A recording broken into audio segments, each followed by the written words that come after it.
But is it like we're just talking and he's like, what do you think about this? And you're like, maybe it should be like this. Or you like, I wrote a rhyme. I think you should say this. And he like, this is dope. I'm gonna change a word here. Like, how does it go? It goes that I signed an NDA. Did you really? I mean, yeah, 100%. But I mean, look, I don't have a clue how to make duck sauce, right? Okay. And I just know that when I unzip it and put it on wings, I'm straight, right?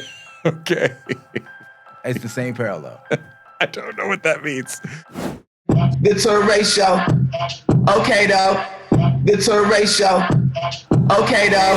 That might be the best question I've ever been asked. You're a phenomenal person. I mean, you legendary. I am a fan of you, my brother. Consequence is a veteran MC who grew up next to Q-Tip in Queens. He was part of the Tribe Called Quest extended family. He became part of Kanye's family.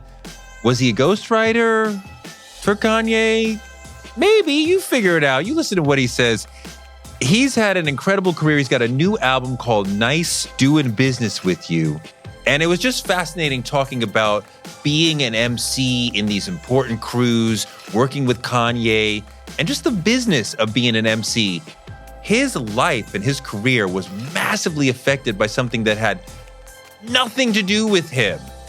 But this is part of the reason why he made an album in 2007 and then not another one for 10 years. I want to dig into this because this is a deep conversation about hip-hop history and about the realities of being in the music business. Let's get into it.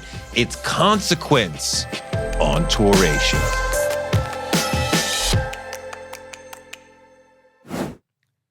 So you're from St. Albans, Queens. Right.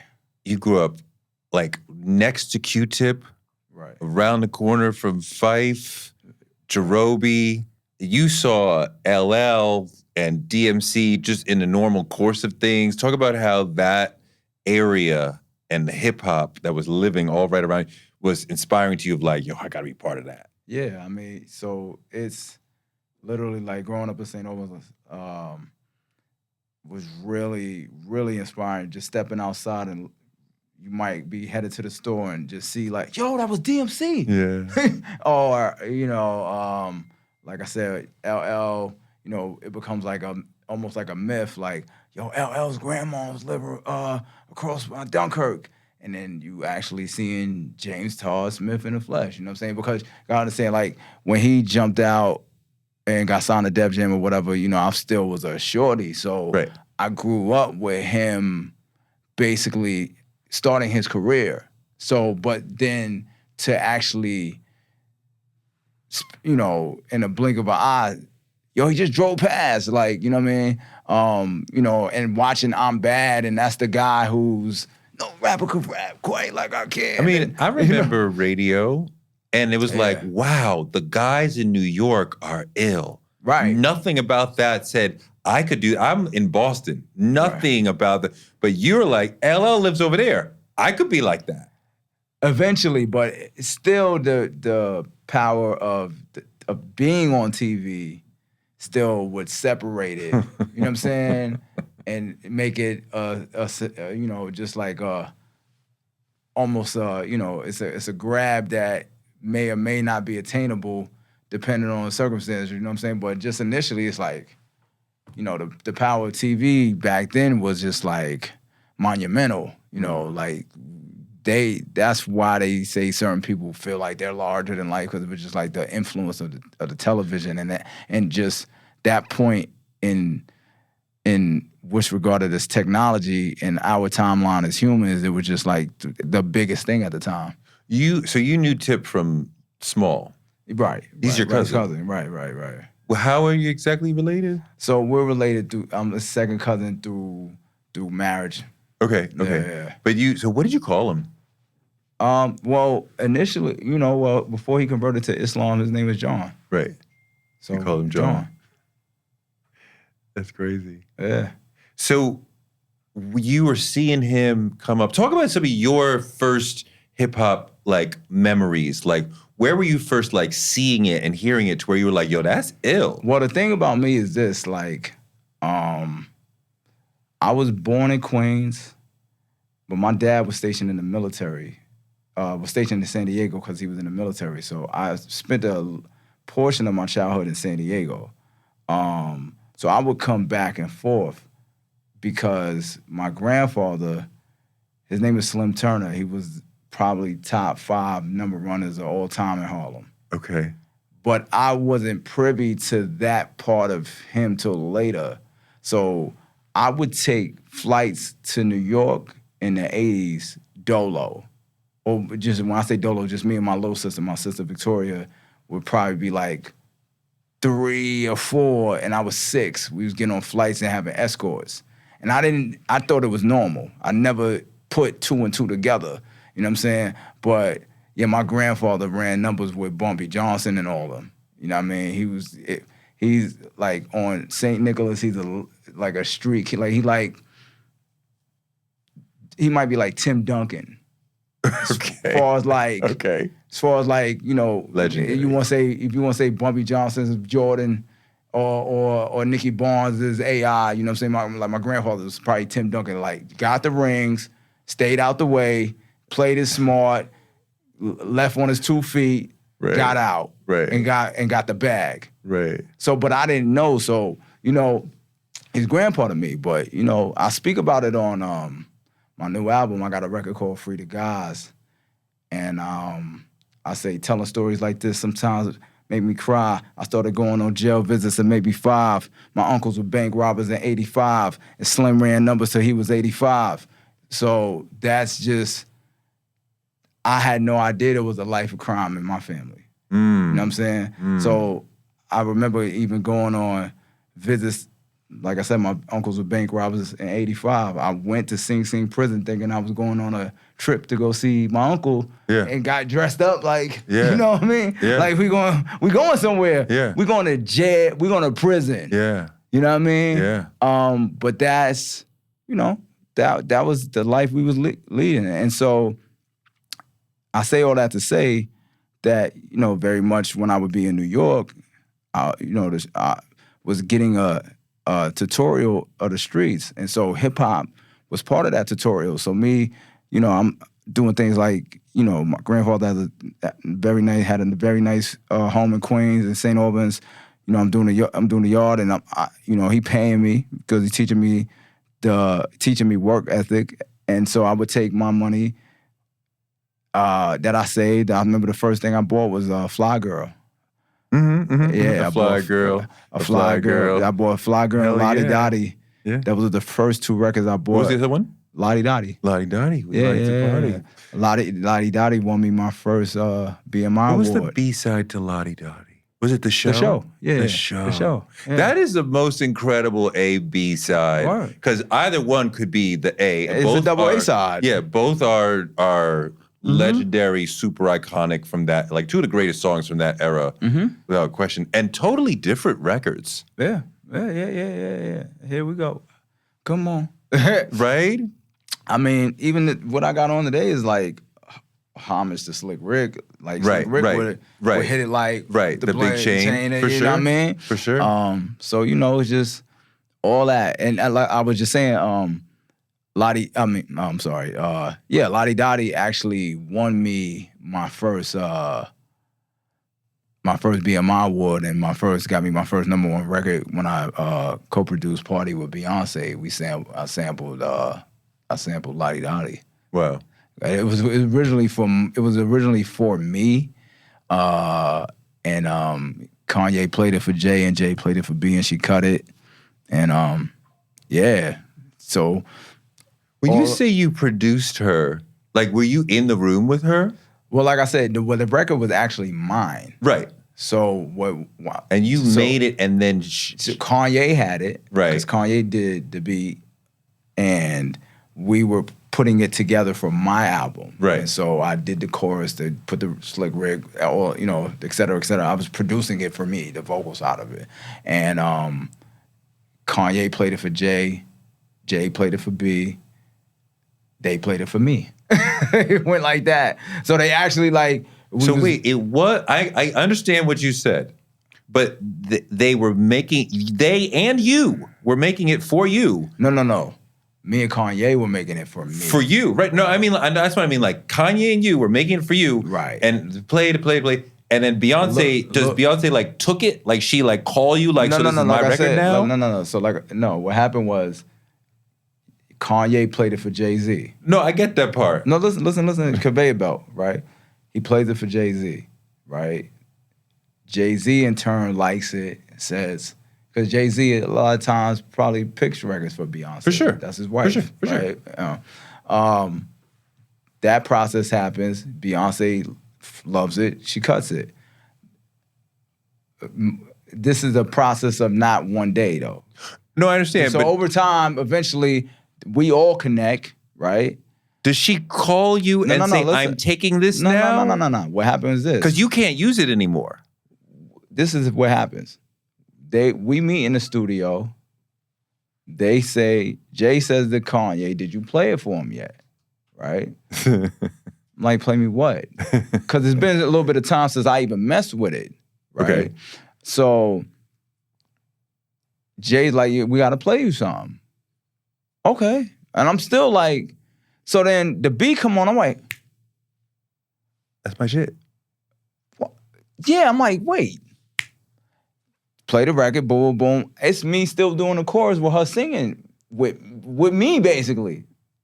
I'm like, oh, weird. So for me, I mean, listen, the thing was this, in transparency, I didn't finish it completely. What Kanye had, he had the ingenuity to say, yo, I think this should have worked too. Because this is how we bounce ideas and get to hit records in the first place. You know what I mean? So when you hear her version, are you like, yes, I give you? Yeah, I'm on board. Do you have to give her? Yeah, we had to go through all that. You know what I'm saying? You theoretically, you could have said no. I could have said no. I mean, theoretically, we went through some things because there was a lot of things going on at the time. But this is a great deal for you. The Beyonce cut a record you produced. Now I'm gonna get points on a Beyonce album. Right. And in the end, I got a hug and a thank you, a great check. Yeah. And royalties that paid to this day. So it was a great situation. Yeah. You know what I'm saying? But yeah. I mean, so yes, I could have been like, nah, you know. I mean, we seen Khalees go through that where she wasn't happy. Just that you own, you still owned it. She can't take it from you. You gotta say you can have it. But and the thing is like, the reason why it even got to her in the first place is because you gotta understand, like, we have been working with Jay-Z for the greater part of 10 years inadvertently anyway. You know what I'm saying? And that was something I always wanted to deal with him and his family. What is your number one record for you as far as generating revenue for you? Be it, I wrote it, I produced it, I rapped on it. That's a good question. I need to do. There's a lot of them. I mean, the thing about, for instance, like, even this record that was on Kanye's gospel album, Selah, we licensed it to the Fast and Furious, and that check was amazing. You know what I mean? I'm not gonna throw no figures out, but you know, that check was amazing. I've had some amazing payments. I'll be honest, I've had some amazing payments. Is it mainly in licensing to movies where you the biggest payments usually come in syncs to movies? Yeah, not to TV. Not TV shows number 2, but movies number 1. I'll be honest with you. I caught a nice check from the records that I had licensed to Love and Hip Hop. Because those records, for people who don't know, the way that you get paid through BMI, right? BMI and ASCAP are performance rights societies. So what they do is they pay based on audience. So typically speaking, when an artist would get paid for performance, it would be because they have a lot of radio, right? Because it's an accumulation of audience. But what happens with television is that, let's say you have a song that plays in the Super Bowl, right? Now, we know the Super Bowl sometimes has like Billions. right. So if you got 100% of the publishing on a record that played in the Super Bowl, that's the equivalent to like probably something that went diamond. You know what I'm saying? Because you played for 6 billion people. People, right. Yes, and they yes. have to pay you for the performance. So that's where that cake layers up. Wait, can you say with you talk? So you still didn't say what is your number one record? I have to think about it. I'd have to literally sit here because I wouldn't even put that information out incorrectly. Right, You asking right. me a very specific question, like what's Right. your number one Surely, I mean, I earner? would think you would know. I mean, like, it's your business. Like, what's your number one product? The reason why I'm telling you, because I have had a series of products. For sure. You know what I'm saying? Like, So is there a clear top 3 for you? look, I mean, I put it to you like this. When I first came out, Stressed Out was automatically my number one earner, my biggest record, right? That's when I came out with Tribe from Beach Rounds of Life. Hands down, the biggest record. Did it on Moesha, did it on David Letterman. All of these places where you, like I'm saying, that have an audience, it pays. So I'm not 20 years old getting stupidity sent to my mailbox. 20 years old. Right, 20 years old, stupidity is sent to my mailbox. I got girls calling me from all around the country. Like, so that's that. You know, I did well with a lot of the Kanye records. Especially on the writing side, you know, like we had, and then honestly, the Beyonce record has paid really well. It paid really well. It paid even past the initial payment for it. It was just like, I'll still be in the hood, so I can't throw out the numbers that come. But I just cannot bring on that kind of energy here on camera. But I mean. Shit is, it's that kind of, it was a party for real. It was a party with party favors. Wow. Wait, before I asked you, and you went into talking about your grandfather, which was beautiful, your first earliest hip-hop memories, like the songs or the So performances. like I said, like even buying the record. Like Even buying Lottie Dottie. Yeah. Because that was for me, that's what opened the door to reading the credits and even attempting to scratch and it unfolds. We lived it, right? So breakdancing, everything, bombing, graffiti, like being on the train. You were that era where you did all the elements. Yeah. I was a baby, but I was still because everybody older than me was doing it. That's how it used to be. Yeah. You rapped a little, you DJ'd, you sprayed on the wall. Right. You danced. And you had to get busy. Like, because you wanted to show your mans, like, oh, look, you know what I mean? Like, look how I tagged this shit, or look, you know what I mean? Yeah. Like, yo, I got, we was having dance contests and, just being in the hood. I just said not too long ago, like, there's no substitute for the corner. Right. That was like priceless back then. You know what I'm saying? We probably took it for granted, honestly. Being part of that you're part of the extended Tribe Called Quest family for sure, right? For sure.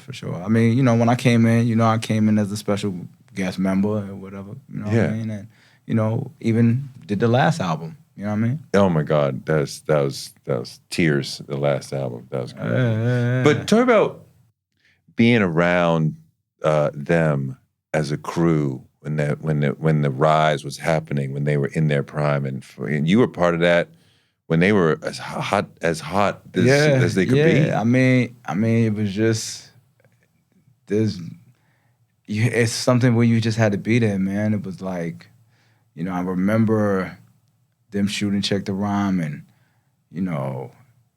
it's a lot. It's a lot of layers there, you know what I mean? But I can't say that, it was just once in a lifetime thing to watch. I mean, like, even with Q-Tip specifically, because he was the one who decided, he wanted me to run with him, you know what I'm saying? And so even in addition to, I mean, I could still remember the first time I was in the studio and he played me a World Tour, and I was like, I'd never heard no shit like that ever. Yo, that shit was crazy. Yeah, like The first time I heard that shit was like, what the fuck? like loud, that shit was like, boop, boop, boop. Like the Weldon Irvin shit was just like. No, I was hooked before the verse came in. Just that first intro with the beat. I'm like, I'm good. Yeah, I'm in. I love this. Yeah. So, like, and even in his ancillary productions, like, I went to the studio with him when he first decided to do the executive produce the infamous album for Mobb Deep. I was just with him when he recorded One Love. You know what I mean? We was running together every day. It's to the point where I didn't drop out of high school. I got out early. I took like independent studies. So I was like, I can't. It just was too crazy. I'm going to Hilfiger showroom and they throwing me boxes. I'm going to high school. Niggas like, how the fuck did you get that shit? Like, because I just had like. Were you in the street? Was I in the street? Yeah. That's a trick question? No, I mean like. Like you talk about music. Mm-hmm. Were you working in the street? Were you in the street game as well? I just told you my grandfather was the number one. I know you told me your grandfather. Right. I tell you what my grandfather did. I mean the streets. I wasn't. Yeah. I mean. Yeah. Just was the streets. It wasn't even something like a decision. You know what I mean? From where I'm from, it was not really a decision. Either you on a boulevard or you on the back streets. You a back street, you just going to school, going home. If you on the boulevard, then you on the streets. You know what I mean? Like, you in the streets, you gonna see some shit, you gonna get into some shit. Because that's what's on the boulevard. You know what I'm saying? That's what's on Linden Boulevard. It was some shit. And that time period, like, yeah, you couldn't, I was getting shot at and shooting and doing cut parties and all kinds of shit. I'm running with my crew was the HGs. We was the high guys. We was going to every party and 15. That was New York at the time. Who was the big dogs in Queens at that point? The big dogs? Is that after Fat Cat? Is that Supreme era? I mean, I grew up knowing who Fat Cat was. My aunt Landis used to fuck with all of them like that. You know what I'm saying? Like, and Ronnie Bump. Ronnie Bump had my block. You know what I mean? He the one who kicked it off. So yeah, I mean, and then it ends up, then there's becomes Supreme and Shaka and Malik and and Ski, and it's just because then there's the who's who. You know what I'm saying? And either you got down or you didn't. Marky D and who else? I'm trying to think. Obviously, like I said, Supreme, Prince, T.A., BJ that run with Irv, Lele. It just, you got niggas picking up the torch. Yeah, so it was exciting. It was exciting. I know that the whole tribe situation too, it wasn't a small group. The whole Native Tongues was happening. Young Busta was coming around like, yo, I want to be down. Right, the Jungle Brothers were part of the story. MC Lyte, like, talk about like, there was a whole family thing happening. Well, the Native Tongue thing is also like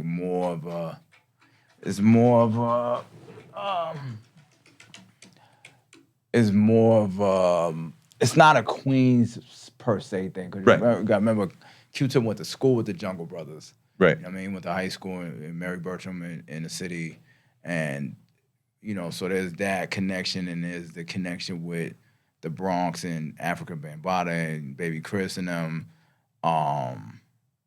MC Lyte is from Brooklyn. I think her and Q-Tip had a friendship on the come up. You know what I mean?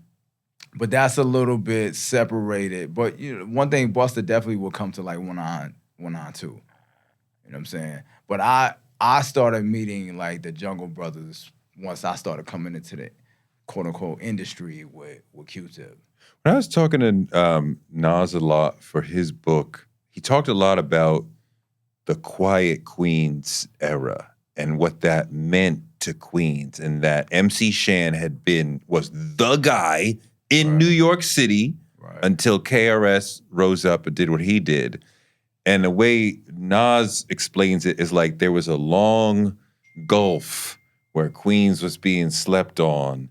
And he personally felt like, I have to fix this. And then he's like, then I rose up and fixed things and restored Queens. I think that's definitely applied to Queens Bridge. You know what I'm saying? I don't know if it applies to the whole borough like that, because in Jamaica, we didn't kind of have that same agony because we got like all the people I just named, right? So I don't think Supreme was walking around feeling like KRS-One got the best of me. I'm moving 1 million a day. I don't give a fuck who said what.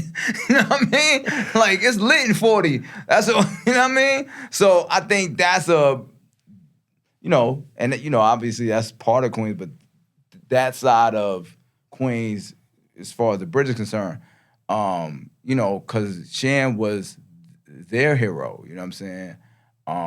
And so obviously with the whole battle thing, that, he's gonna take that on the chin way. But I don't know if that didn't have nothing. LL went at Kumo D, and I think LL won the Kumo D shit, right? For sure. Right. For so sure. so we had a W. He from over here. How'd you get in with Kanye? I met Kanye 2000, at the beginning of 2002. Through 88 Keys, and was right after he did the Blueprint with Jay-Z. He was looking to figure out how to get his rapping part of his enterprise going, and he was a fan of what I did in Tribe in '88. I did a record for him, and he was looking for a feature. 88 suggested that they reach out to me, and 8 reached out, and that was the inception of it. So you helped him. You wrote with him. You wrote for him. Yeah, we became like sparring partners. Yeah. Because he didn't really have any friends like that in New York. He had to move out here because that's where the business was. He worked with the Go-Getters, GLC, and Really Though, and Aerostar at the time. But he had moved out here, and I think, it's a little different because, although things didn't really work out with me as a solo artist with Tribe, I still had the phonetics, and I hadn't fallen off or anything. It was just, the business just didn't work out. So basically, because of the position he was in, he was able to help me, and I was able to help him. Right. Yeah, it's hard. It doesn't always align, the talent and the making it or whatever. Well, the thing is this, like, the making it thing is subjected to circumstances, right? So, and at that time, right, when and this is where nepotism, this is a lesson in nepotism for people. Right. So you're a kid and you have a dream and you start honing your talent, right? There's still a level of investment that has to go into making a product. Mm-hmm. A dream is something that lives within. A product is something that people have to buy into, right? So you have to be able to package it, et cetera, et cetera, et cetera. So you may have the raw ingredients to do it, but unless you can figure out the manufacturing part of it, then you're still gonna have to find an investor. You're gonna have to find someone who can and that's hard when you're dealing with other people who have they have their own vested interests and things like that. So when am I gonna just stop everything to do this, right? You know what I mean? And so, because even having like a label, like if you look at it like Rockefeller, right? Win, lose, or draw, one of the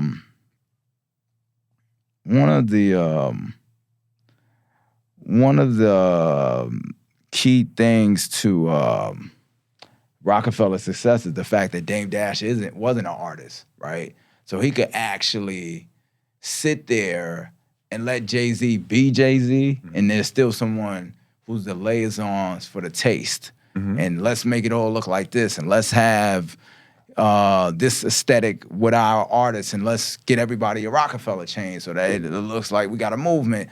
You know, that allows Jay-Z just to be able to make Hard Knock Life. That's an interesting point. I do think that there was an era where we had the celebrity CEO in hip hop. Right. And it was Russell, Right. Andre, Right. maybe L.A. Reid. Right. Then it was Puff. Right. Then it was Suge, Irv Gotti. Master P. Well, Master P was an artist, right? I mean, like, you came from the desk. Not like Jermaine. Jermaine was an artist Right, who okay. then. Right? I'll give you that. Yeah. Like, the and rough Andre the Rough Rider uncles. Yes. Right. And it became like we know Jodeci, we know Andre Harrell, we Right. know Craig Mack and Big, we know And Puff, Puff, right? right. And it was the Berry Gordy thing, and it was like having the CEO who was also a celebrity gave you a person who could market the next artist. You never heard of Total, but I'm standing here and I gave you this hit, this hit, this hit. Right. You know, A cosigner. or Suge, right? Suge could co-sign his own new star, right? I can make Danny Boy instead of having to sit here and outsource another artist on Motown or And they could artist on pop Arista. and they could pop in the video and like, oh, I know him, whatever. And I think that was a valuable tool for certain labels for a while. And I understand Dame not wanting to be an artist, even though he was also a celebrity in his own way. Right. That may have helped in that may have been the right thing for that situation. Right. But there's other situations where having our CEO who could do an interview, could appear in a video, was very helpful. Right. Agreed. So, you know, I think, and sometimes it was, you know, and in a lot of situations, it was a situation like the producer, artist, CEO was all one person. And, you know, sometimes it worked out to certain people's benefit, sometimes it didn't because there was just a lot of hats. You know what I mean? And so essentially with my relationship with Kanye, we were able to figure things out for each other by the experiences that I had and the system that he was in with Rockefeller. And eventually we got it to click, and that's how we got to the College Dropout. I do feel like he became markedly better as a writer through the first 4 or 5 years of his career. I think, like, as a producer, he was elite from the beginning, right? But like, if you know the sort of writing, the way he wrote, it just got better and better. I think I think, you know, with that, you know, I think when an artist is challenged, that presents an opportunity for growth. I think had he been just by himself, I think he's a smart guy, so eventually he catches it, but it's certain times and it's just a certain camaraderie that brings out greatness in hip hop. You know what I'm saying? There's just like if you look at the Hit Squad, there was just like a time when it was just like everything that Eric Sermon and Parrish Smith were putting out was just great because they just had that kind of bounce board going on. You know what I mean? And I think we found like a version of that between like late 02 and definitely to like about 2007. Like it was like a 5-year stretch, like with Common coming on board, and you know we had Sarah, and even like with Bentley, he just added things. You know, there were just a lot of additions that just made it competitive. Because I know for me, I was just like got to a point where I was like, there's no way I'm letting Farnsworth Bentley eat before me. I was like, not, you know. And I love Derek, you know what I'm saying? But it was just, it just became that, you know what I'm saying? And that's good. Because it's not like, you know, like I got love for Derek, I got love for his his wife and his children. You know what I'm saying? But it was just that was the incubator that was going on. You know what I mean? Like they were just creating this pressure. And it's good. And it's good for the game. And we got Grammy family out of that. You make me feel like, and I have felt like this for a while, that, and this is fine, that Kanye musically is genius, but also the result of a team, perhaps more so than many other artists. I definitely think that Kanye figured out early what to do with the music business part of this. You know what I'm saying? No, I mean like when he's that's making the team part. When he's making an album, there's producers helping him, there's writers helping the team him. Part. Yeah. You know what I'm saying? You know, what separates him from his notion, because this is where he gets the grace of actually being a producer by trade, right? Yeah. So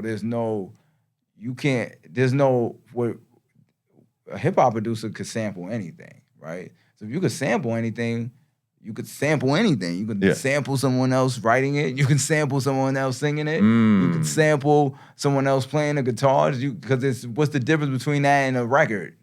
The end result just needs to be a hit, right? So at the end of the day, if you're a producer, it's all a piece to the puzzle. So are you writing for him? How'd you get to that? No, I'm like, are there times when you're like, I think you should say this verse? Or is it more subtle than that? I'll say this, right? At the end of the day, we've gone through stages, right? We've gone through stages. We at one point we was in a stage where we had everything we had to prove. We had everything to prove, and we had nothing to lose, right? Because at one point, when he was on Rockefeller, he was the only person with a pink polo shirt on. Right. And everybody else was dressed like they was going to the CDPO. Right? Right. So in that instance, it might not matter who write what. As long as we get to the Oh, I mean, I'm not even talking about what mattering. No, what I'm saying to you is it's fine. Right. So what I'm saying to you is, in that instance, it might not matter who wrote it. No, it doesn't matter, but is it like we're just talking and he's like, what do you think about this? And you're like, maybe it should be like this. Or you like, I wrote a rhyme, I think you should say this. And he's like, this is dope. I'm gonna change a word here. Like, how does it go? It goes that I signed the NDA. Did you really? I mean, yeah, 100%. But I mean, look, I don't have a clue how to make duck sauce, right? Okay. And I just know that when I unzip it and put it on wings, I'm straight, right? Okay. It's the same parallel. I don't know what that means. Are y'all cool now? Yeah, I just came back from China. It's funny how people ask me that question. Are y'all cool now? Well, there was a falling out. You know, the thing is this. I'm always chilling. Sometimes I become the villain in situations where I stand up for myself. Are you not the man who said what did you say? Beef is forever? Did you not say that? Absolutely. And let me tell you why. So don't get me like I'm chilling. No. I am chilling. You know why beef forever comes about? Because at the end of the day, right, you're asking me in one breath, you're asking me, hey, so did you actually write this, right? That's actually up for debate, right? I'm still an MC, right? I'm an MC. Right. I told you everything. I told you I'm boy Lottie Dottie, right? Right. So I'm an MC. I'm not a rapper. Right. I'm an MC. Right. So MCs, from a traditional standpoint, don't even engage in any of this, right? No. A songwriter. Let's No. An MC would write for himself. Exactly. Or herself. But so here's what I'm saying. So but that don't mean an MC could write for someone else. You still an MC. It's you who's a rapper. I'm still an MC. Where I come from, initially, and I've grown and I've evolved. But where I come from, it's either you do it yourself or you don't do it.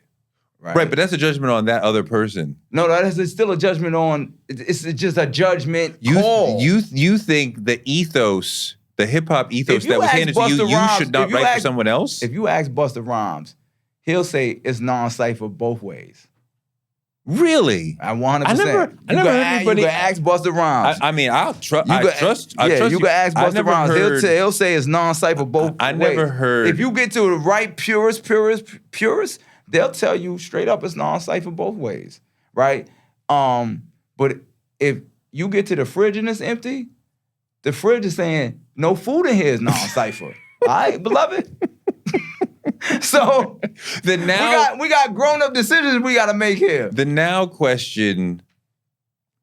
I mean, like, does all the shit he said not matter to you? Who? Kanye. What do you mean?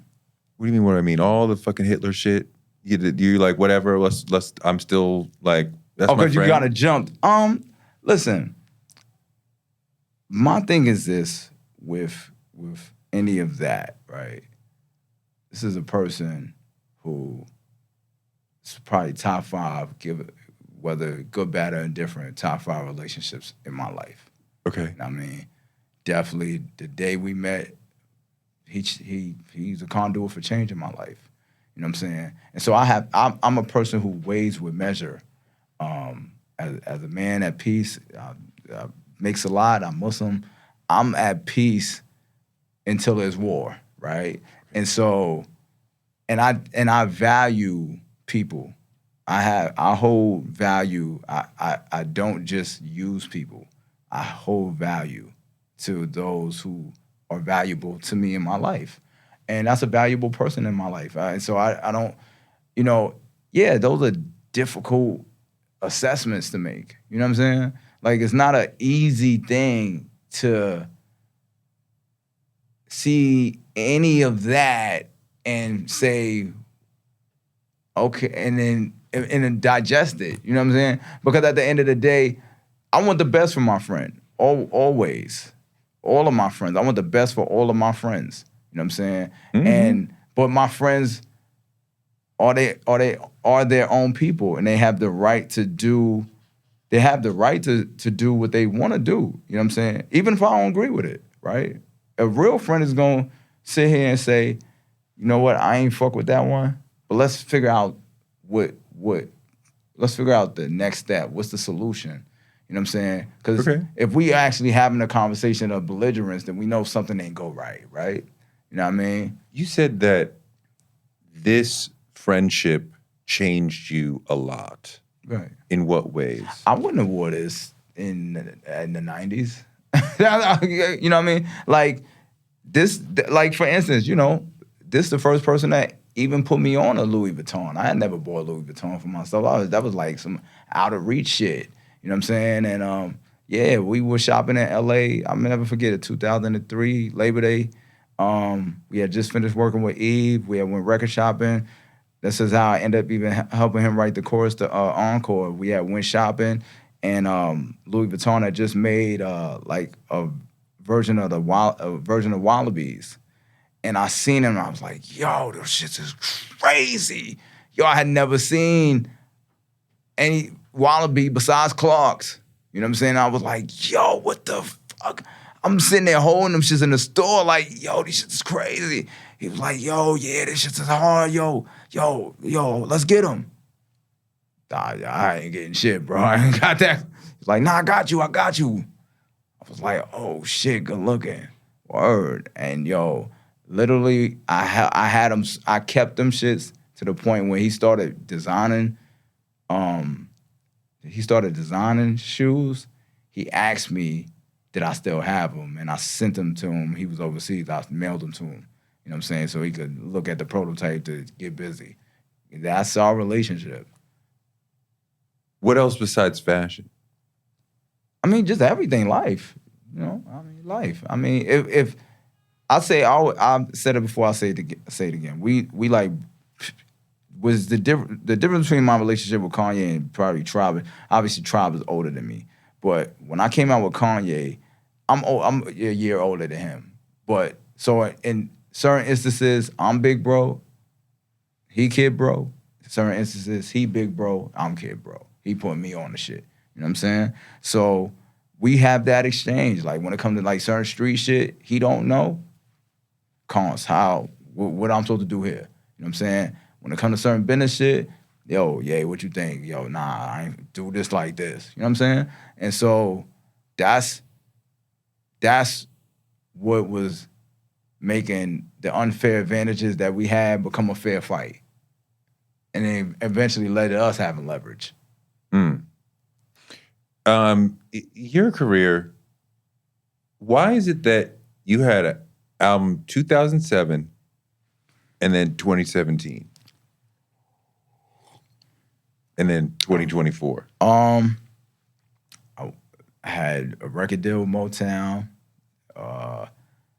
that didn't pan out due to the fact that I had a #1 record at Urban Radio.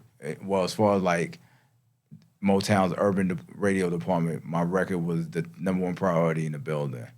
And then the Taylor Swift incident happened. And anything that Kanye was associated with got pulled from radio. Really? Wait, what was that record? Whatever You Want with me, Kanye, and John Legend. So your career gets dinged because of something you had nothing to do with. That's why Beat Forever is out. Cause I'm capo. You know what I'm saying? I mean, everybody, even if I don't got nothing to do with it, I got something to do with it. Word is born. Even if I don't got nothing to do with it, I got something to do with it. But the Kanye, Taylor Swift, MTV incident changed your career. 100%. That's 100%, crazy. 100%. So so that record got shelved? It didn't get shelved because it was out. It just lost all momentum. Right. You know what I'm saying?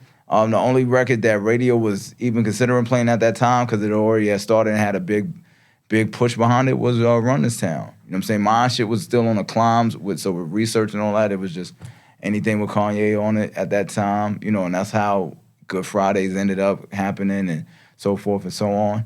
Because he could release it directly to people. Right. And he had to release it directly to people because the politics was crazy at the time. The gatekeepers were fucking with him, but he could go to Twitter or whatever and release it. Right. So that was his way of revving back up. Interesting. Yeah. Interesting. I remember Good Fridays. It was a very exciting part of that period, but I didn't realize he was doing that to circumvent the gatekeepers who were not fucking with him. Right. Go on, you were saying? No, continue.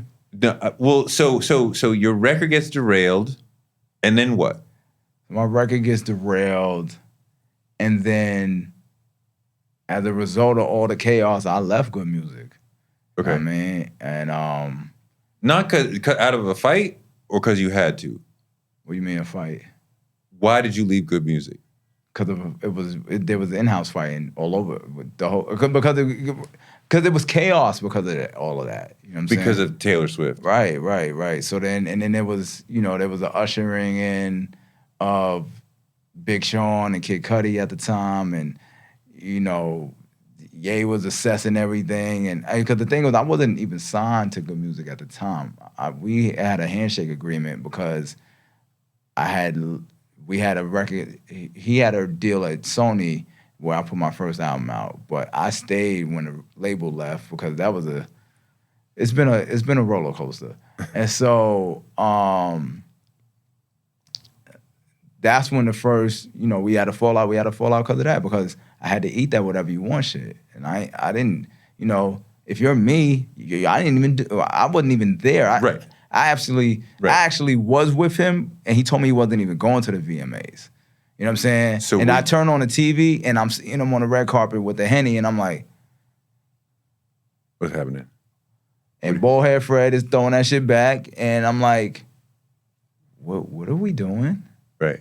And then the shit happened, and I was just like, and then I called him, we met up, and I was just like, yo, what you think? And everybody was kind of like, yeah, and I'm like, no, she just filled the garden up.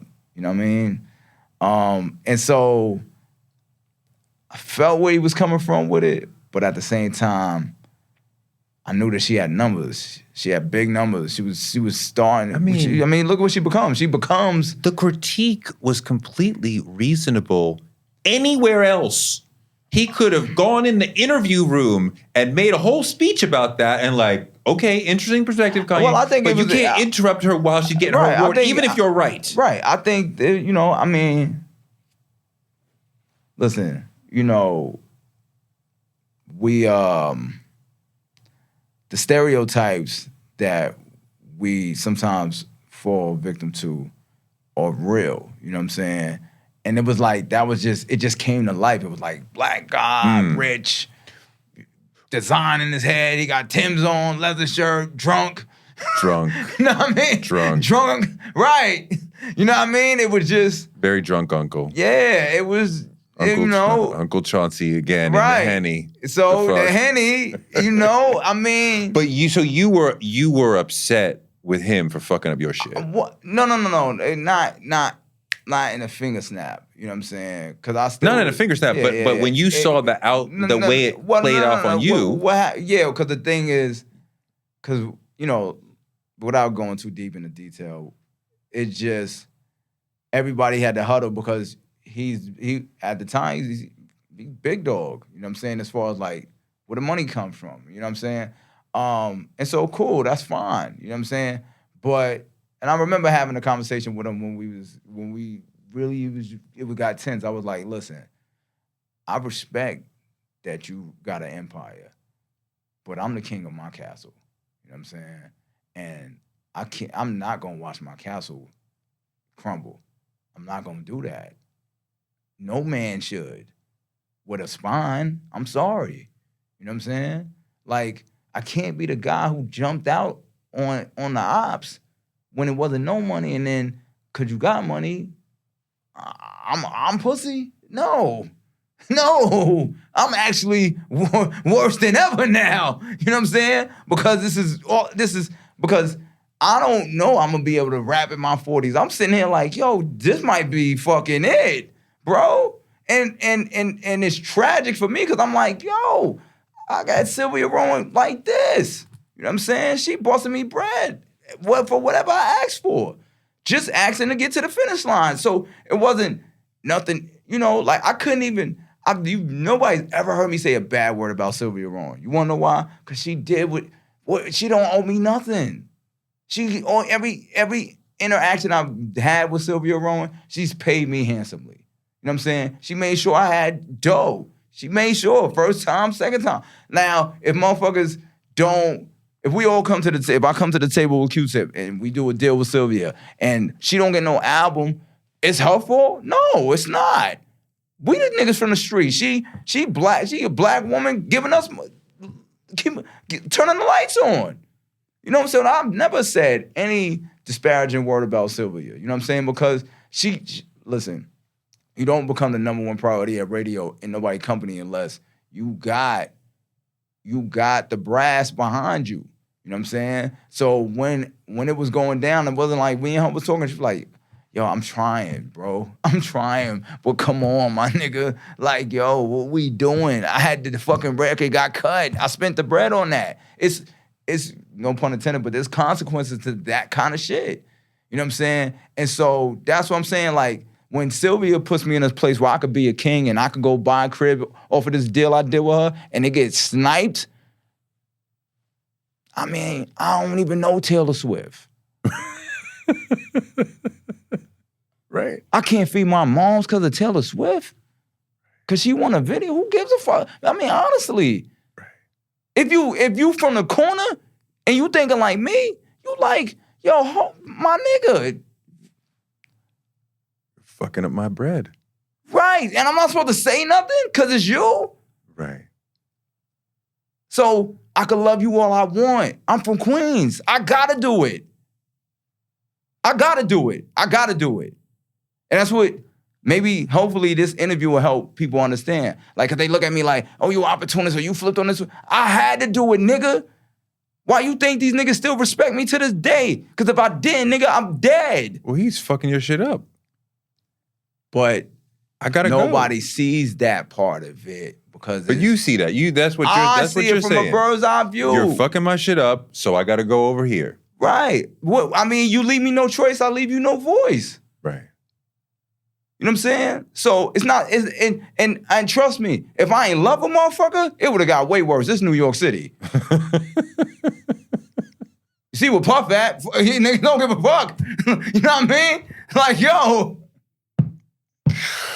Wow. You know what I'm saying? But it wasn't never vindictive. It was like, it's just a survival kicking in. Right. Like, yo, Right. bro. Right. Like, because the thing is, you're not going to get a Sylvia again. Right. Right. Now, as a disclaimer, I have to say, Kanye West, yay, more than compensated me later. Really? That's a specific instance Really? in time. Really? Absolutely. He came back a year or two Man, I'm later? gonna just say it because I can say it now. Kanye financed this whole album, yo. This I'm gonna current give him album? that 100%. 100%. Because he felt bad or No, felt because owed. he just did because that's my brother and that's what he did. Wow. And he don't, it wasn't, you just, here's this to do this, but yeah, I mean, I'm just keeping it a stack. Wow. You know what I'm saying? So whatever we went through, now he's doing business with you, he might as well be the executive producer. Does he call? And he ain't even know it. Does he? Well, that's the question. How does this start? Does he call you and say, "Yo, I'm gonna hook you up," or are you in conversation and just you letting him know, "Hey, this is what I'm doing," and Nah, I wake up and there's a wire in my account. out of nowhere? Right, that type of shit. That's my nigga. You know what I mean? I'm not. He wired you 7 figures on a fucking. You gotta stop that shit. You're making an album. Everybody knows. Everybody knows. I told you I gotta go back outside after this. No, You gotta but stop everybody that knows. shit, To yo. make an album, you already spent it on that. To make an album. I'm just saying you gotta stop that shit because look, this is the streets. This is the streets. Wait, you had this and you ain't getting nobody. You gotta stop that shit, yo. But he didn't say I was wrong. So Hey, he just hey, fucking. hey, just Stop Boss is great. Out of nowhere, poof. Like, Jesus. Man. Doesn't even specifically Muhammad, know, Moses, does not even Allah's got more. Allah. He doesn't even know that you're specifically. So wait, did you go into album mode after? Oh, I got this. What am I gonna do? This is what I'm gonna do. Ask Melody. Ask Melody Griffith. Ask her. Ask her. She'll tell you. You tell me. You're the one here. Listen, all I'm gonna say is this. He know what to do, he know what and who to do what with. You understand? Like he know I could go like this and turn around in a year and if I get at the Quince, it's gonna be a garden when I turn around. So wait, you were going through. You got to the end of the point, but the 07 to 2017. So even between that, all right, so then Because you leave Good Music. I leave Good Music. We go through that. That's a year process. Well, no, 07, I'm on tour with Kanye. I got Cons TV, the webisode series. So that's and we make 808 and Heartbreak. There's a lot going on. So by the time this and the Beyonce party record, all this is from 7 to let's say 11. That's 4 years. We on tour. Miss West died. God bless the dead. We go through a lot in that 4-year period, right? That culminates with the Taylor Swift. Boom, boom. The Beyonce party record is done in the mix of that, right? And so is my next album supposed to be done. What should have been nice doing business with you back then was called You Win Some, You Lose Some, right? I had got to deal with Sylvia because of the webisode series. I had 5 million streams before streams was a thing, like on this thing called a kite. I had every celebrity on my webisode series. Shit was on fire. We was on a glow in the dark tour. Boom, boom, boom. I leave Good Music. I put out my independent mixtape series, Movies on Demand. We do 3 of them. We got everybody in the game on that shit. I got Styles P, Don't Stand So Close to Me. Shit ends up being a classic. Man, Asher Raw is a bunch of crazy records. The first Kendrick Lamar East Coast First time Kendrick Lamar is featured with an East Coast rapper is on my Movies on Demand 2 series. It's literally on DSPs right now. Shit about to probably hit like its first million after all this time because it came out before streaming happened. But because of Not Like Us, everybody discovering that I got a record with Kendrick Lamar, right? When he's still K-Dot, right? So I'm grinding. I got Mac Miller on there, but I'm still me though. You know what I'm saying? I publicly go on Sway on MTV, say I'm no longer part of Good Music. Same time my son is born. My son is born. By the time we get to his first birthday party, me and his mother do Love and Hip Hop. Love and Hip Hop, do one season, had the first reunion fight with Joe Budden. That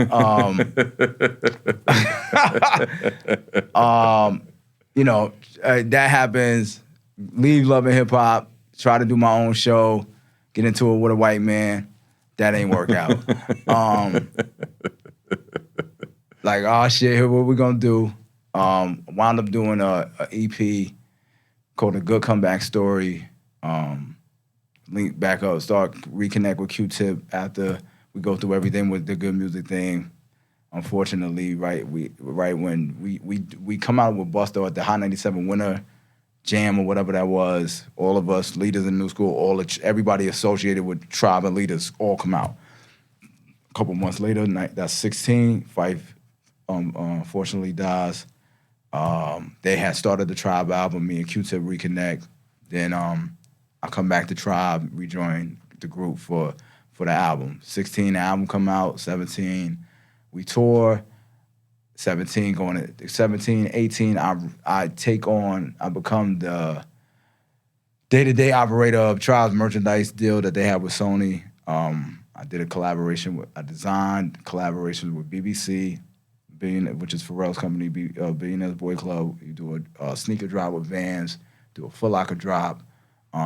You're doing stuff, but it's collaborative. It's not me. No, and things are. I'm just like, did the industry stop you from making another album in the time frame you would have wanted, or did life? Life was life, you mentioned this one passed away and this happened and we're dealing with Taylor Swift and like, is it like stuff? My son was born, like life kept lifing and I didn't get to make another album. I always had the intent on doing it. I was always, even the mixtapes were an intent to lead to it.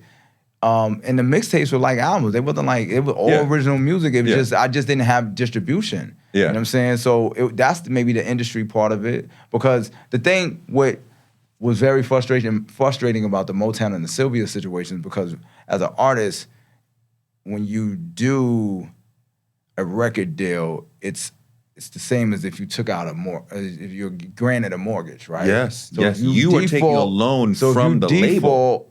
If you default, right, your credit's fucked. At all the labels? The credit of your name is fucked. So listen, so if you default, right, if you're a bank, and I just told you I defaulted on my last property purchase, are you excited to do it? Well, what you're saying is, if you got a $5 million advance, hypothetically, not you specifically, right? I don't want to excite the streets, but you that is a normal number that you might get. Right. If you don't come back and sell 2 million records, you did not make your $5 million advance. But so that's you can still finagle that. Now let's say you get a $5 million. Let's say you get $1 million, right? Let's scale it down. You get $1 million, they give you $500, but you never even get the other $500. You're spending to get to the other $500, right? If you don't get the other $500, number one, you're asked out on $500,000, and number two, the fact that you couldn't get it done sticks with people. Well, what happened to the last thing? So unless other labels would say, "Oh, he only went gold." There is no only going anything if you never came out. You never even put nothing up for sale. You understand what I'm saying? You didn't come out that you didn't come out at Good Music left you in a bind to go to any other label. Right, because they're still rolling. You understand? Kanye's still rolling, so it has to look like I did something wrong. So then I gotta sit here and take 4 or 5 years to do something right. Like I told you, I got Kendrick Lamar first. You know what I mean? So all those things were building blocks. But he hurt you, but it looked like you had been the issue. So the other labels are like, well, we would love to have Kanye. We can't. With consequence don't make right. He don't make sense. Right? Look what happened at Good Music. He don't make financial sense. She gave him $1 million. He didn't come out. And like if you didn't, and it would take a lot of nuance to be like, oh, he had a hot record, but it didn't come out because of something that Kanye said. Okay, that's a lot. That's a lot, right? To put together. Lot. That's a lot. You almost imposing asking somebody to figure that out for you. You know what I'm saying? So I got to figure it out for myself. So, like I said, I did, fortunately, but it was an excruciating process. And so when you ask about the timelines, that's the reasoning for it. You know what I'm saying? And as a professional, you kind of have to eat it and figure it out. That's deep. That's deep. Yeah. That's deep. And you would not have been able to make another album without Kanye helping you in this way. Well, the thing is this. When I say that, you know, I'm also being generous too because I worked my ass off. You know what I'm saying? And I worked for him. I went back to work with him. We didn't get to that part. So like I said, I rejoined Tribe. We did that. I did a merch. Boom, boom. Then we get to the Trump, the TMZ interview. We reconnected then. Why'd you reconnect then? You said why? Yeah, you talk about when Van. Yeah, when the Van situation was like, what the fuck? I actually had pocket dialed him. I swear, right hand up, I pocket dialed him, and I was like, oh shit, I didn't mean to even call. Like, you know what I mean? I think I asked him something else about my son at the time, and it was something I can't remember, but he answered. I was like, oh shit, what up, son? You good? He's like, yeah, and we started laughing about the TMZ shit. You know what I'm saying? I was like, yo, you so fucking crazy, nigga. What the fuck? He's like, yo, you should come. I'm in Wyoming. You should come fuck with me. I'm like, I'm tied up with the clothes shit with Tribe. It was literally at the same time just reevaluating their situation, and because we had a great show in at Complex Con, and I was just trying to do the best, because that became like my day job, essentially. You know what I'm saying? I was like literally on doing calls every like 3 days a week and designing and shit, and I was doing that, and I was cool. You know what I'm saying? I was writing, and I was starting to really work with Caden, but I was cool. Because I have gravity. I was just like, hopefully I will get to put out another project at some point, but the number one thing is to make sure my son is straight. Yeah. My family situation at that time was straight, so I took the job and blew the company. It was starting to blow the company up. I had, Breakfast Club wearing, seated, High 97 was running doing like promotionals. We had to get shit moving. And we was getting to now I'll say this about that, we was getting to entering $1 million arena with that. You know what I'm saying? Sale, we was like, I remember coming off a Complex Con, we did 100,000 in sales online right after Complex Con. It was and wasn't slowing down for like 15 weeks. Shit was out. And so when I spoke to Kanye around that time, I told him, I was like, maybe I'll come check you for like 2 days. He was like, nah, why don't you come stay for a month? Like a month. Like, I can't stay for a month. Like, nah, come stay for a month. I'll act like you're talking to Mark Zuckerberg and let me know what it takes for you to stay for a month.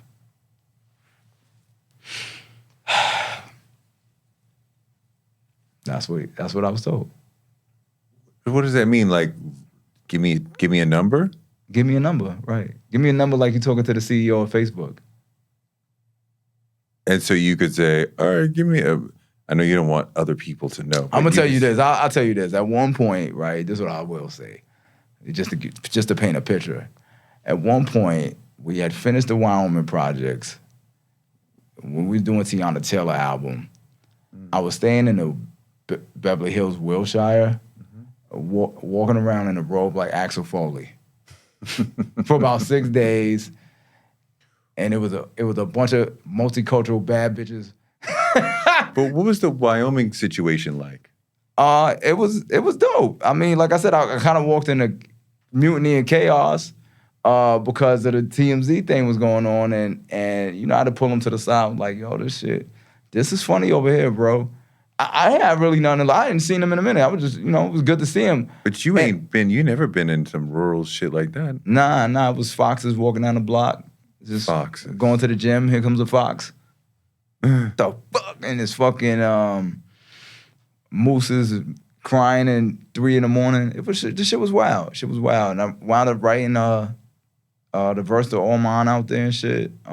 Shit hit 1 billion streams. Shit was a ill time. And suffice it to say, I wound up working with him every day after that for 5 years. Why, you know, I mean, you know, up until Donda. Like everything.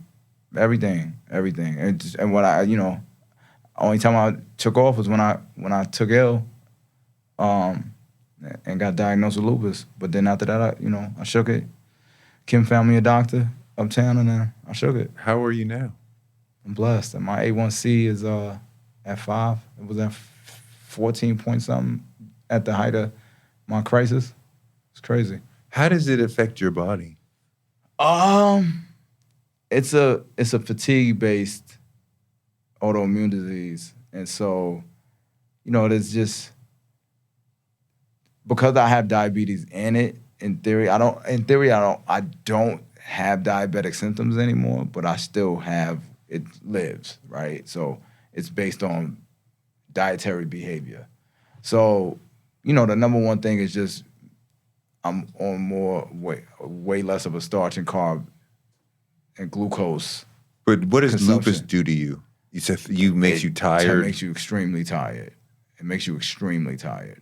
Like it's an extreme tired. And that's if you're in good health. If you're not in good health, then there's extreme joint issues. Like you know, I hear some people say that I can't get out the fucking bed.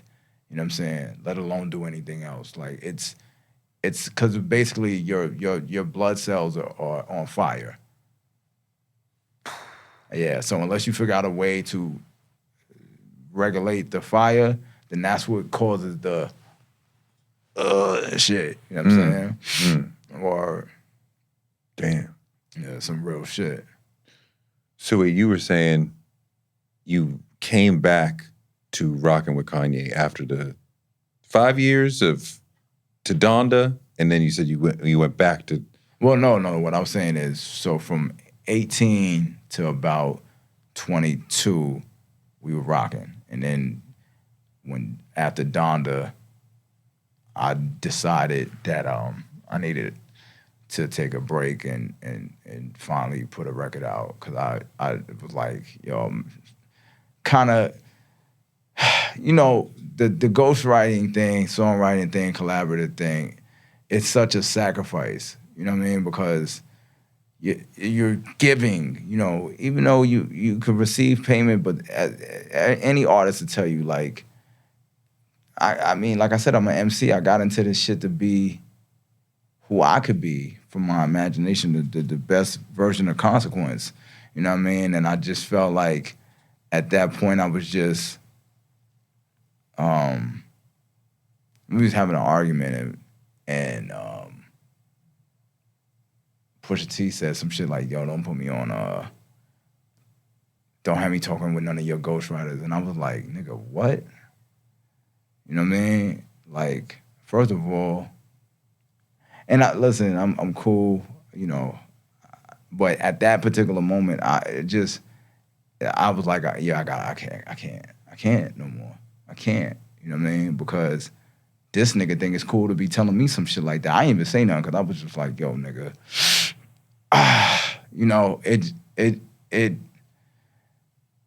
I reflected on it, and that's why I said I gotta come back out. because this is what. Otherwise, this perception is literally going to be reality. Like, nigga, I was rapping before any of y'all. Really? Really, in chronological order. And I'm gonna be honest, I don't know too many niggas that got a verse like the Grammy family. I just don't. You know what I mean? Not taking no one away from Pusha T or any other rapper, you know what I'm saying? But I'm not doing that in my life and then basically being a songwriter version of I'm working fries and doing the grill. See, you had me thinking when you're writing and just giving, as you said, you're missing out on your peers' respect and the crowd cheering. Right. And definitely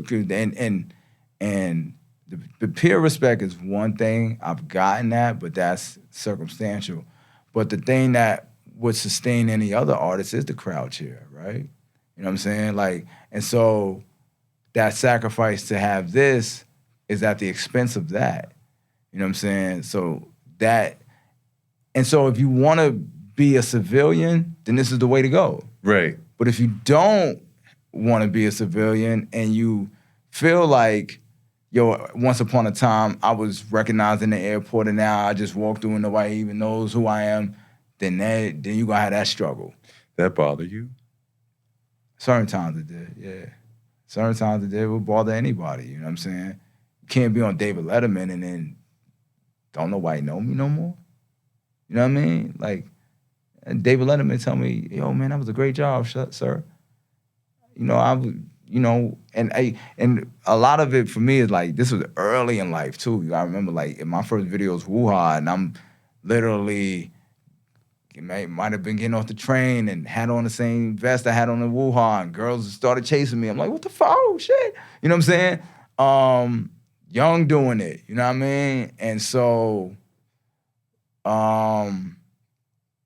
when you live the dream early, it's a gift and a curse because you do got the rest of your life to live. And so if you get too caught up with the shit, like, and end up washed, then that's where you start seeing motherfuckers crash out. Cause it just happens, so you don't know what to do after that. You know what I mean? And so for me, it was just like, I've always been educated. I always understood common sense. So I just had to figure it out. And like I said, and I was fine with that 18 to 22 run. I was fine with it. Like I was making a good living. My son was gaining fame slowly. You know, and at the same time, like my son had got a video posted by Nicki Minaj and shit had 3 million views, and so I was good. I was still having that fulfillment. But I promise you, when Pusha T said that shit in that conversation, I was like, oh nah. That shit made me put black back on. And then that's when I dropped Bloodstain. And then ironically, that's what I said, I don't have a problem with Pusha T, because the same person who told me that 8 months later was like, yo, we in the studio, me, him, No ID, and Kanye. He's like, yo, y'all know what's my favorite shit, right? He's talking to No ID, and I don't know, he's talking about my record. He's like, yo, that shit, that Bloodstain shit is fucking my favorite shit. And I was just, you know, that's what I said, it was like full circle, and that's the reason why I had to do what I had to do. You know what I'm saying? This is the reason why I had to put this album out, because I needed that, you know, because Pusha T is my peer. He's my age rapping, you know what I'm saying? And so when he regarded me like a waiter, I was like, and we've had our run-ins, you know what I'm saying? And so, you know, for me, I just recalibrated that into manufacturing pain. You know what I mean? And that's why Bloodstain is as aggressive as it is, because it was like, yeah, nigga, word. Like, never forget who the fuck I am. Damn. I really didn't know that niggas would use ghostwriting as a diss, as a knock on on you or whoever. I mean, Like, I think what it was is it was the situation that was going on at the time. We had a situation with the Donda versus Certified Lover Boy scenario going on, and I guess he felt like,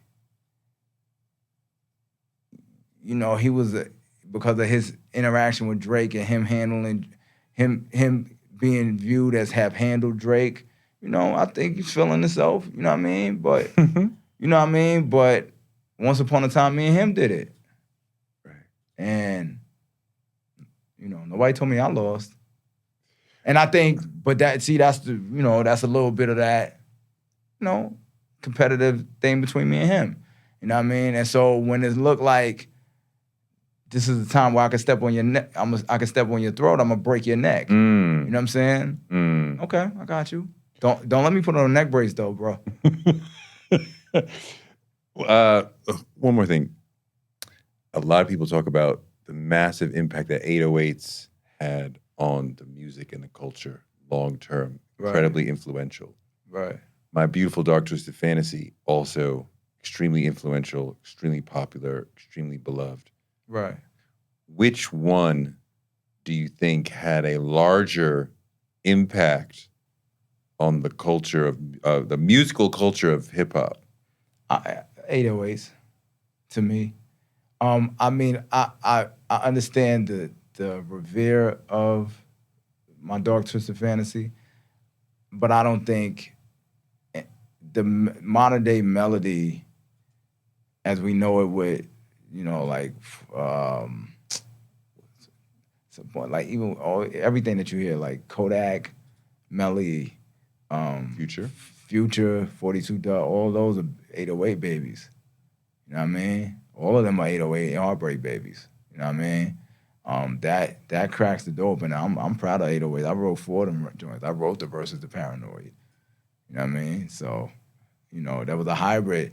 Like, because even with that, it was that, some of that comes, Kanye asked me personally to do it because I was writing hooks for John Legend. You know what I'm saying? I got John Legend singing and rapping on Day Job. You know what I'm saying? So I always had that. So 808 is special to me because it's such an interesting part of the culture because so many artists revere it, influenced by it, inspired by it. Right. And so many fans are like, I didn't like that one. It took people a long time to come around to it. Remember, it was, yeah. But that joint got Forever Records on it. Like Streetlights is a Forever record. For sure. You know what I'm saying? For sure. Fucking I just can't even think of anything else where the creative community and a lot of the audience is who love Kanye are still like, I don't know about that one. Right. I think some people have come around to it over time, but like where the artists are like, no, that was deeply influential, and a lot of the audience it's a step out. Because it's a step out. You know what I mean? Like it's a change. Like that's why I said like I understand the revere fantasy because this is like because it was epic. Yeah, it's just to me like I think the most grandiose projects in his catalog is that and Graduation, right? It's like full resourced, full sound, big, orchestral, right. Everything, ambitious, everything that music can offer. Yes, you know what I'm saying. And it just so happens that he raps. And 808s was what? Intimate and boutique, smaller, and tailored, and you know what I mean. Like 808s is more Dapper Dan. You know what I'm saying? Yes, for sure. Even more Alice and Olivia. It's just more thread, you know, each stitch, purpose. Which one requires more courage? The 808. The 808 where we're going to go completely. I mean, the courage aspect of fantasy is the backs against the wall. Right, exactly. Everyone hates you, even Obama shat on you. Right. We're in Hawaii trying to figure it out. Right. Embattled. Right, but to me... And comes back with like a roaring statement, right? 808s was a very vulnerable statement, right? And how many artists would make that turn with no guarantees? Right. When all you had to really do was just make Another Good Life. he had been making in the current vantage, pretty simplistic, light hip hop. Well, that's what I'm saying. Like, And then literally, 808s was like, oh no, he's really fucking deep. Right. And the thing is, it's just the timing too. Cause like I said, he became known for the big single, right? Mm-hmm, You know, we going on a after college dropout, we get into first single Gold Digger, right? First single Stronger. Then we get Can't Tell Me Nothing. We get Graduation is the one that has the big records, Flashing Lights. We get four big records, right? So that becomes supply and demand at that point. You know what I'm saying? So What do you mean?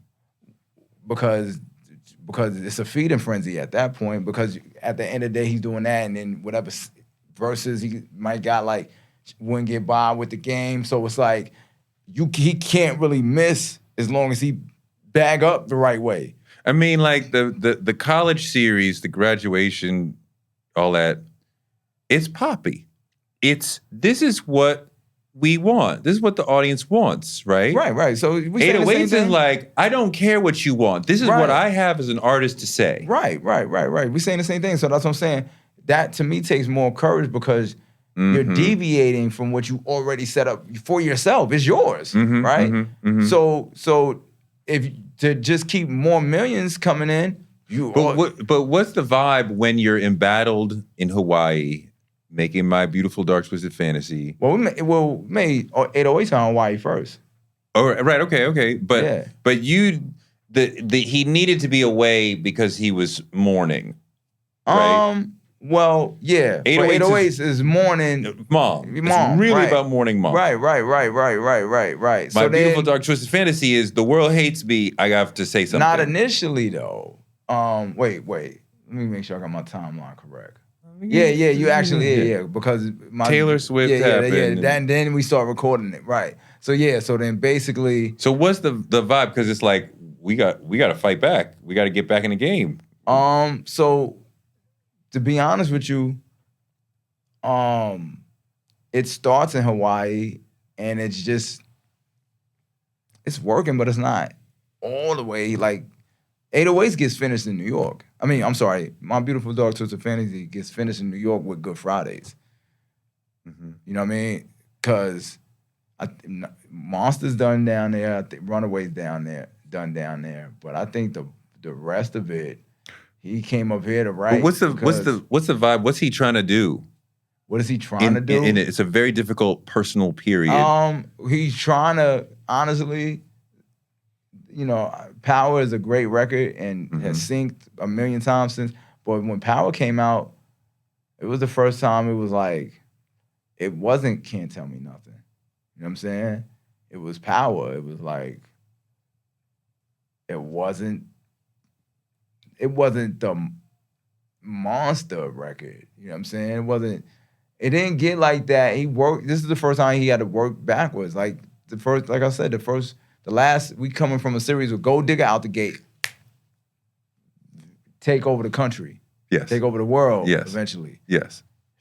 The combination of Stronger and Can't Tell Me Nothing takes over the world. Yeah. He defeats 50 Cent in the sales battle. Yeah. Right? Yeah. So then he veers off to do what he needs to do therapeutically with 808s, right? Mm-hmm. There's a little bit of dip there, but then there's the social ramifications of him being in the spotlight, dating this, culminating with Taylor Swift. So then, like you said, it's the Recalibrate is in Hawaii, and then Power comes out, and it's to the establishment, and screams from the haters. Right. I mean, all right, cool, my nigga. It was just cool. You know what I'm saying? And then that's where it starts. That's when the album starts. After Power. After Power drops. Now we have a direction. We're gonna make more like this. No. We're not. No. It didn't really work the way the other ones worked. We gotta make some shit now. Because this is the first time we ain't really getting 10,000 spins the first week. Yeah, nah, that's why you get Good Friday. You know what I mean? Right. Because when they're not playing us anymore. But like, what is while you're making the record creatively, what is the thinking of like, where are we going? What are we trying to accomplish? We going down if we don't do something. We're fighting for our lives. Right, we are fighting for our lives. Everybody on board is fighting for their life. That's what it was. Pressure bust pipes. That's why that record is revered the way it is, because it was do or die. That's the one that was do or die. Everything else was room service. Fantasy was do or die. Yeah, it was do or die. I don't know what would have happened if we'd have died, but I mean, we didn't. I mean, but part of it did die. Like the innocence that we had, we was in the music business by My Beautiful Dark Twisted Fantasy. You know what I mean? What do you mean? I'm just saying, like, at the end of the day, we was knee deep in the music business. We had run again, like it was no longer kids with a dream. Well, yeah, it was very. But we were running off a dream for like but it was 4 very album cycles. But it was very traditional. What do we mean when we say rock and roll? In that, right? That's not that for black, but for black men, we not acquainted with rock and roll to that extent. But it's certain things. You know, he makes a person makes an album. They go away, they come back. I have another album. Maybe they create a little controversy to promote the album, whatever. This was, you're so famous. Right. You say something crazy, the whole world is mad at you. Right. And now you have to deal with the repercussions of your fame. And right. Because if you were a smaller artist, you know, it would have been like, forget it, whatever. But you're gigantic, so everybody's talking about you. Right. And so you have to deal with you in the mirror, making you look like an idiot. Right. That I fucked everything up. Fuck my shit up, but we fixed this. Cool. Yo, this has been awesome. You're fantastic. Thank you so much for you. You DM me. Yeah, want to come on the show, and I'm so glad that you did. Yeah. No, this is historic. This is gonna be one of them ones. Hell yeah. Thank you, bro. Hey, if you like what you saw today, be sure to check out more Touré Show content right here. Don't forget to click that subscribe button for more Touré Show content every week.